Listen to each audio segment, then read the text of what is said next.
Viewers welcome back on program. So viewers हुण आपां गलबात करन जा रहे हैं कि पाकिस्तान सरकार वालों काली विच ले गए एक फैसले जिस अनुसार उसने भारत तो खंड ते कॉटन इंपोर्ट करनी सी नूं 24 आवर्स दे विच पाकिस्तान दी कैबिनेट ने बदल दिता। सो जो कि एक दुरुस्त कदम है, पर पाकिस्तान दी टैक्सटाइल इंडस्ट्री वालों इस दे उत्ते काफ़ी बावेला जिहड़ा मचाया जा रहा है। सो की दौलत के लालची व्यापारियों को अपने कश्मीरी भैन भरावां दी माड़ी हालत देख के तरस नहीं आता। सो कित्थे है उन्हां दी गैरत, इस बारे आपां विचार चर्चा करन जा रहे हैं। सो असीं चाहांगे कि तुसां ने इसी तरह बने रहना। देखण सुनिया लिखण लई तुहाडा सब दा बहुत बहुत शुक्रिया जी। डॉक्टर साहब की कहना चाहोगे?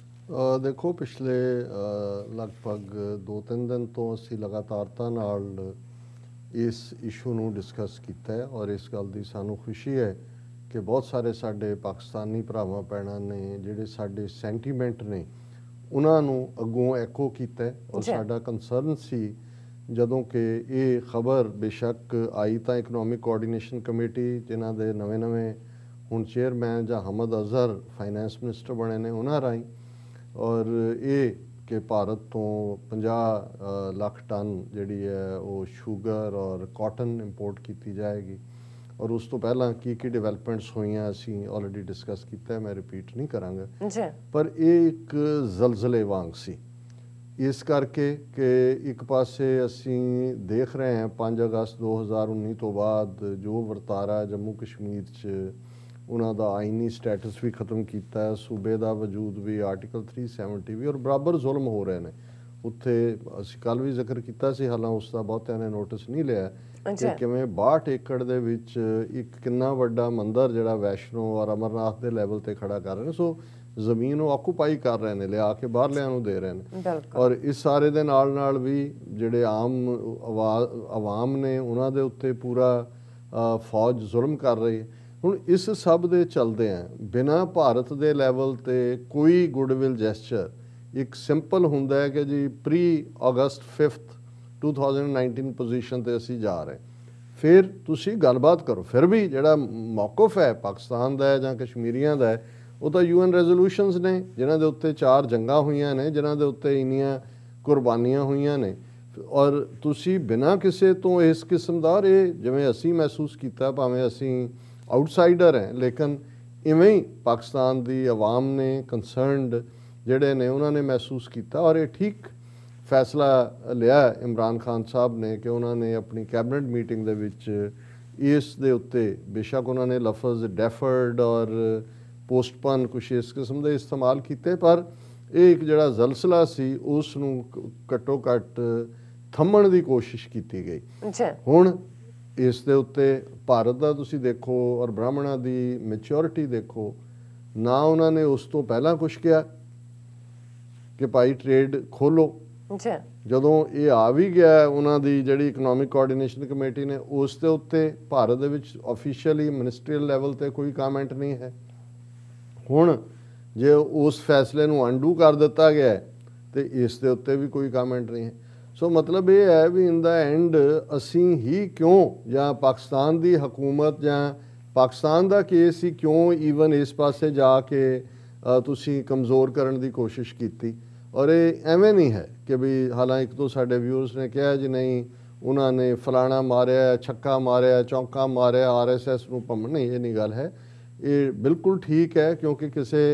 नवे फाइनैंस मिनिस्टर का पहली प्रैस कॉन्फ्रेंस जो इस लैवल का फैसला को अपने तौर पर नहीं लैंदा, ये वक्री गल है। ये पब्लिक रिएक्शन भी है उन्होंने और ये भी हो सकता है भी इसनूं एज ए ट्रायल बैलून छड्डिया गया भी देखो किवें हुंदा और ट्रायल बैलून और ज़ाहिर है कि उस तो बाद हो सकता है भी ये फैसला पोलिटिकल लैवल पर लैण की कोशिश होए और आर्मी ने एस्टैबलिशमेंट ने देखा क्योंकि उन्होंने भी सारा कुछ ही एट स्टेक होंदा है जदों इस किस्म की गल होंदी है, पर असी इसनूं वेलकम स्टैप कहते हैं और असी ये कहते हैं कि भाई जे ये गलती नूं सुधार लिया तो चंगी गल है। हुण इहदे च कोई शक नहीं है कि साडे भी बहुत सारे वीर भैणां जिहड़े साडे नाल उन्होंने जिन्हों कहते हैं भी रात दी साह लई जां राहत का सांस लिया, लेकिन मैनू हैरानी भी हुई कि और एकदम मेरे माइंड च कायदे आज़म की एक स्टेटमेंट भी आई जिहदा मैं जिक्र करांगा। ਹੁਣ ਇਹ ਈਵਨ ਫੈਸਲਾ ਲੈਣ ਤੱਕ ਕਿਹੜਾ ਪ੍ਰੈਸ਼ਰ ਗਰੁੱਪ ਹੋਇਆ, ਇਹਦੀ ਪ੍ਰੈਸ਼ਰ ਗਰੁੱਪ ਤਾਂ ਹੁੰਦੇ ਨੇ। ਵਾਸ਼ਿੰਗਟਨ ਡੀਸੀ ਦੇ ਵਿੱਚ ਕਿੰਨੇ ਹਜ਼ਾਰ ਲੌਬਿਸਟ ਬੈਠੇ ਨੇ ਜਿਹੜੇ ਆਪਣੇ ਇੰਟਰਸਟ ਜਿਹੜੇ ਨੇ, ਕੋਈ ਗੰਨੇ ਦਾ ਹੈ, ਕੋਈ ਕਾਟਨ ਹੈ, ਕੋਈ ਸੋਇਆਬੀਨ ਪ੍ਰੋਡਿਊਸ ਕਰਦੇ ਨੇ, ਕੋਈ ਦੂਜੇ ਫਾਰਮਰਸ ਦੀਆਂ ਆਪਣੀਆਂ ਲੌਬੀਜ਼ ਨੇ, ਉਸ ਕਿਸਮ ਦੇ ਫੈਸਲੇ ਕਰਵਾਉਂਦੇ ਨੇ। ਔਰ ਜ਼ਾਹਿਰ ਹੈ ਪਾਕਿਸਤਾਨ ਦੀ ਟੈਕਸਟਾਈਲ ਇੰਡਸਟਰੀ ਕਾਫੀ ਬੂਮਿੰਗ ਇਸ ਸਾਰੇ ਕੋਵਿਡ-19 ਦੇ ਚਲਦਿਆਂ ਵੀ ਉਹਨਾਂ ਨੂੰ ਜਿਹੜੇ ਨੇ ਬਾਹਰੋਂ ਆਰਡਰ ਮਿਲੇ ਔਰ ਬੜਾ ਕੁਆਲਿਟੀ ਹੁੰਦਾ ਹੈ। ਬਹੁਤ ਵਾਰ ਅਸੀਂ ਦੇਖਦੇ ਹਾਂ ਕਿ ਵੀ ਈਵਨ ਹਾਲਾਂਕਿ cotton India, Pakistan, Bangladesh, Thailand ਬਹੁਤ ਸਾਰੀਆਂ ਸ਼ਰਟਸ ਦੂਜੀਆਂ ਉਹਨਾਂ ਦੀਆਂ ਹੁੰਦੀਆਂ, ਪਾਕਿਸਤਾਨ ਦਾ ਇੱਕ ਖਾਸ ਕਿਸਮ ਦੀ ਉਹਨਾਂ ਦੀ ਬਿਹਤਰ ਕਾਟਨ ਹੈ ਔਰ ਉਹਨਾਂ ਦੀ ਇੰਡਸਟਰੀ ਹੈ। ਔਰ ਇਹਦੇ 'ਚ ਵੀ ਕੋਈ ਸ਼ੱਕ ਨਹੀਂ ਕਿ ਜਦੋਂ ਤੁਸੀਂ ਗੈਰਤਮੰਦੀ ਦੇ ਨਾਲ ਖਲੋਣਾ ਚਾਹੁੰਦੇ ਹੋ ਤੇ ਕਿਤੇ ਨਾ ਕਿਤੇ ਪਾਕਟ ਤਾਂ ਹਿੱਟ ਕਰਦੀ ਹੈ। ਇਹ ਤਾਂ ਨਹੀਂ ਹੈ ਕਿ ਵੀ ਤੁਸੀਂ, ਔਰ ਇਹ ਗੱਲ ਜਦੋਂ ਮੈਂ ਹੁਣ ਕਾਇਦੇ ਆਜ਼ਮ ਦੇ ਹਵਾਲੇ ਨਾਲ ਕਹਿਣ ਲੱਗਾ ਕਿ ਜਦੋਂ ਉਹਨਾਂ ਨੂੰ ਜਿਹੜੇ ਉਸ ਵੇਲੇ ਦੇ ਜਿਵੇਂ ਅੱਜ ਖਾਲਿਸਤਾਨ ਦਾ ਵਿਰੋਧ ਕਰਨ ਵਾਲੇ ਸੋ ਕਾਲਡ ਇੰਟੈਲੈਕਚੁਅਲਸ ਵੀ ਜੀ ਸਾਨੂੰ ਸਮੁੰਦਰ ਨਹੀਂ ਲੱਗਦਾ, ਕਿਵੇਂ ਹੋਏਗਾ, ਅਸੀਂ ਲੈਂਡ ਲੌਕਡ ਹੋ ਜਾਵਾਂਗੇ, ਸਾਡੀ ਛੋਟੀ ਥਾਂ ਹੈ ਇੱਥੇ ਤਾਂ ਇੰਨੇ ਦਾ ਅਸੀਂ ਟਰੱਕ ਜਿੰਨੇ ਸਾਡੇ ਨੇ ਗੱਡੀਆਂ ਨੇ ਉਹ ਪਾਰਕ ਨਹੀਂ ਹੋ ਸਕਦੀਆਂ, ਇਸ ਕਿਸਮ ਦਾ। ਔਰ ਇਹ ਨਹੀਂ ਹੈ ਵੀ ਉਸ ਵੇਲੇ ਜਿਹੜੇ ਸਾਰੇ ਇੰਟੈਲੈਕਚੁਅਲ ਸੋ ਕਾਲਡ ਸੀ ਉਹ ਕੋਈ ਕਾਇਦੇ ਆਜ਼ਮ ਦੀ ਗੱਲ ਨੂੰ ਇੱਦਾਂ ਦੀਆਂ ਗੱਲਾਂ ਕਰਦੇ ਸੀ ਉਹ ਕਿ ਬਈ ਕੀ ਵਾਇਬਿਲਿਟੀ ਹੋਏਗੀ, ਬਹੁਤ ਜਲਦੀ ਉਹਦੀ ਐਗਜ਼ਿਸਟੈਂਸ ਨਹੀਂ ਰਹੇਗੀ, ਖਾਣ ਨੂੰ ਵੀ ਕੋਈ ਮਿਲੇਗਾ ਨਹੀਂ ਮਿਲੇਗਾ, ਕੀ ਹੋਏਗਾ। ਔਰ ਡਿਫਰੈਂਟਲੀ ਕੋਟ ਹੁੰਦਾ ਕਿ ਬਈ ਜਿਹੜਾ ਉਹਦੇ 'ਚ ਉਹਨਾਂ ਨੇ ਕਿਹਾ ਕਿ ਭਾਈ ਜਦੋਂ ਉਹਨਾਂ ਨੇ ਫਾਈਨਲ ਲਾਈਨ ਲਈ ਕਿ ਬਈ ਬੇਸ਼ੱਕ ਸਾਨੂੰ ਇੱਕ ਵੇਲੇ 24 ਘੰਟੇ 'ਚ ਖਾਣ ਨੂੰ ਮਿਲੇ, ਪਾਕਿਸਤਾਨ ਔਰ ਇਸ ਤੋਂ ਘੱਟ ਕਿਸੇ ਗੱਲ 'ਤੇ ਸਮਝੌਤਾ ਨਹੀਂ ਹੋ ਸਕਦਾ। ਸੋ ਮਤਲਬ ਇਹੀ ਹੁੰਦਾ ਕਿ ਜਦੋਂ ਕੌਮਾਂ ਵਕਾਰ ਦੇ ਲਈ ਖਲੋਂਦੀਆਂ ਨੇ, ਗਵਾਂਢ 'ਚ ਈਰਾਨ ਹੈ, ਹੁਣ ਈਰਾਨ ਦੇ ਉੱਤੇ ਕਿੰਨੀਆਂ ਸੈਂਕਸ਼ਨਸ 1979 ਜਦੋਂ ਖਮੀਨੀ ਆਇਆ ਉਹਨੂੰ ਤੁਸੀਂ ਦੇਖ ਲਓ 40 ਸਾਲ ਪਲੱਸ ਹੋ ਗਏ ਨੇ। ਅਮਰੀਕਾ, ਸਾਰੀ ਯੂਰਪੀਅਨ ਯੂਨੀਅਨ ਟਿਲ ਲਾ ਲਿਆ, ਉਹਨਾਂ ਨੂੰ ਉਹ ਝੁਕਾ ਨਹੀਂ ਸਕੇ। ਔਰ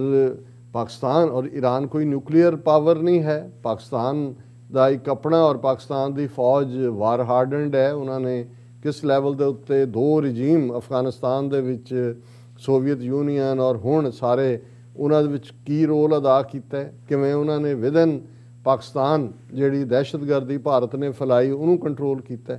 ਸੋ ਇੱਕ ਪਾਸੇ ਤਾਂ ਔਰ ਕਸ਼ਮੀਰੀਆਂ ਦੇ ਮੁੱਦੇ 'ਤੇ ਜੇ ਅਸੀਂ ਇਸ ਦਰਦ ਨੂੰ ਮਹਿਸੂਸ ਕਰਦੇ ਹਾਂ, ਕਸ਼ਮੀਰੀ ਤਾਂ ਮਹਿਸੂਸ ਕਰਦੇ ਨੇ। ਪਾਕਿਸਤਾਨ 'ਚ ਜੇ ਕਸ਼ਮੀਰ ਸੋਲੀਡੈਰਿਟੀ ਡੇ ਦੂਸਰੇ ਦਿਨ ਯਾਦ ਕੀਤੇ ਜਾਂਦੇ ਨੇ ਤੇ ਤੁਸੀਂ ਕਿਵੇਂ ਆਪਣੀ ਗੈਰਤ ਨੂੰ, ਆਪਣੀ ਅਣਖ ਨੂੰ, ਆਪਣੇ ਸੈਲਫ ਰਿਸਪੈਕਟ ਨੂੰ ਤਾਕ 'ਤੇ ਰੱਖ ਕੇ, ਪਾਸੇ ਰੱਖ ਕੇ ਤੇ ਪੈਸੇ ਦੀ ਦੌੜ 'ਚ ਪੈਣਾ ਚਾਹੁੰਦੇ ਹੋ। ਔਰ ਮੈਂ ਜਿਹੜਾ ਇਹ ਗੱਲ ਮੈਂ ਇਸ ਲਈ ਕਹਿ ਰਿਹਾ, ਪਾਕਿਸਤਾਨ's textile industry upset as government rejects cotton import proposal from India। ਉਹਨਾਂ ਨੇ ਕਿਹਾ ਜੀ ਕਾਟਨ, ਔਰ ਉਹਦੇ 'ਚ ਕਿੰਨਿਆਂ ਦੀਆਂ ਸਟੇਟਮੈਂਟਾਂ ਲੱਗੀਆਂ ਹੋਈਆਂ ਨੇ ਕਿ ਜੀ ਇਹ ਤਾਂ ਬਿਲਕੁਲ ਇਹ ਠੀਕ ਨਹੀਂ ਹੋਇਆ ਔਰ ਇਹ ਸਾਡੀ ਇੰਡਸਟਰੀ ਬਰਬਾਦ ਹੋ ਰਹੀ ਹੈ ਔਰ ਇਹ ਜਿਹੜੀ ਟੈਕਸਟਾਈਲ ਇੰਡਸਟਰੀ ਸਾਡੀ ਸਟਰਗਲਿੰਗ ਹੈ। ਉਹਨਾਂ ਨੇ ਕਿਹਾ ਜੀ ਇਹ ਬੜੀ ਡਿਸਅਪੁਆਇੰਟਮੈਂਟ ਹੈ ਜਿਹੜੀ ਇਮਰਾਨ ਖਾਨ ਗਵਰਨਮੈਂਟ ਨੇ ਰਿਜੈਕਟ ਕੀਤੀ ਹੈ proposal to import cotton from India. ਔਰ ਇਹ ਸਾਰੇ ਦੇ ਵਿੱਚ ਪੂਰਿਆਂ ਦੇ ਬਿਆਨ ਨੇ।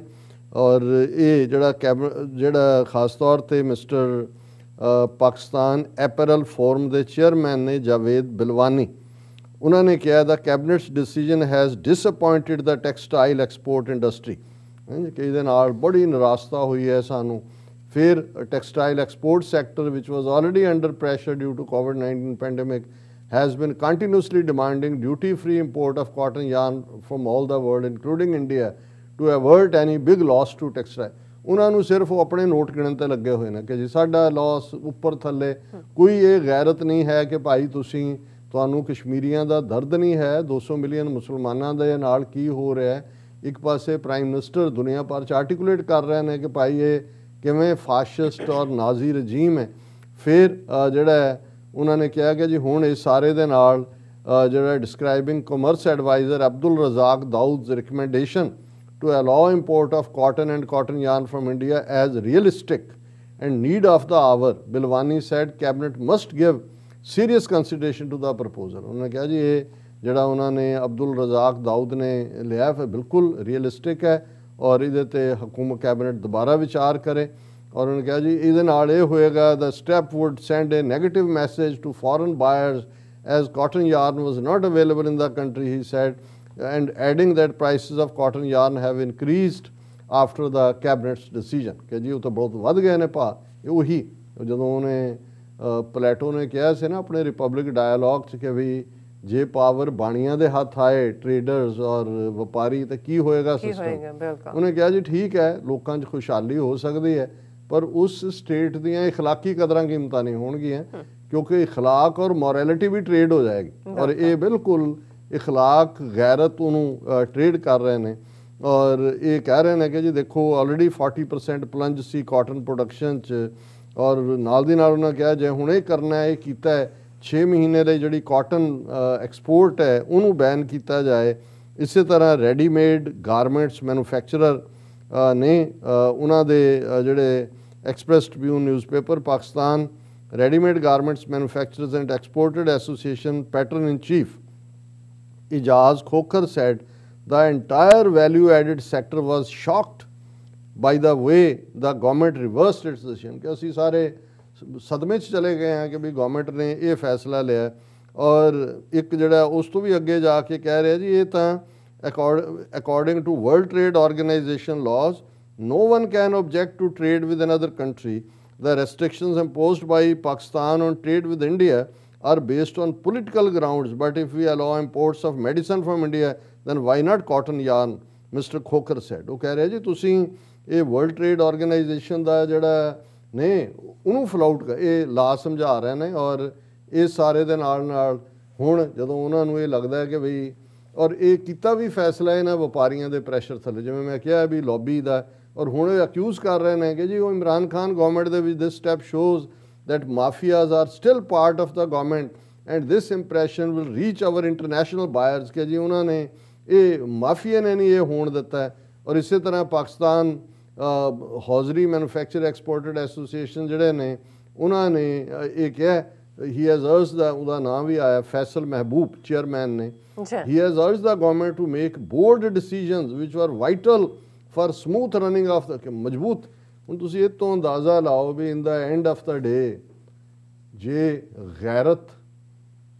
ਸੈਲਫ ਰਿਸਪੈਕਟ ਆਨਰ ਨਾਂ ਦੀ ਕੋਈ ਚੀਜ਼ ਹੋਏ ਤਾਂ ਫਿਰ ਇਸ ਕਿਸਮ ਦੀਆਂ ਬਿਆਨਬਾਜ਼ੀਆਂ ਉਹਨਾਂ ਦੀ ਟੈਕਸਟਾਈਲ ਇੰਡਸਟਰੀ ਵਾਲੇ ਨਾ ਕਰਦੇ ਜੀ। ਰਾਜ ਸਾਹਿਬ ਤੁਹਾਡਾ ਬਹੁਤ ਬਹੁਤ ਸ਼ੁਕਰੀਆ। ਸੋ ਥਰੇ ਨੇ ਬ੍ਰੇਕ ਵਿਊਅਰਸ ਤੁਸੀਂ ਕਿਤੇ ਨਹੀਂ ਜਾਣਾ ਮਿਲਦੇ ਆ ਆਫਟਰ ਦਿਸ ਸ਼ਾਰਟ ਬ੍ਰੇਕ।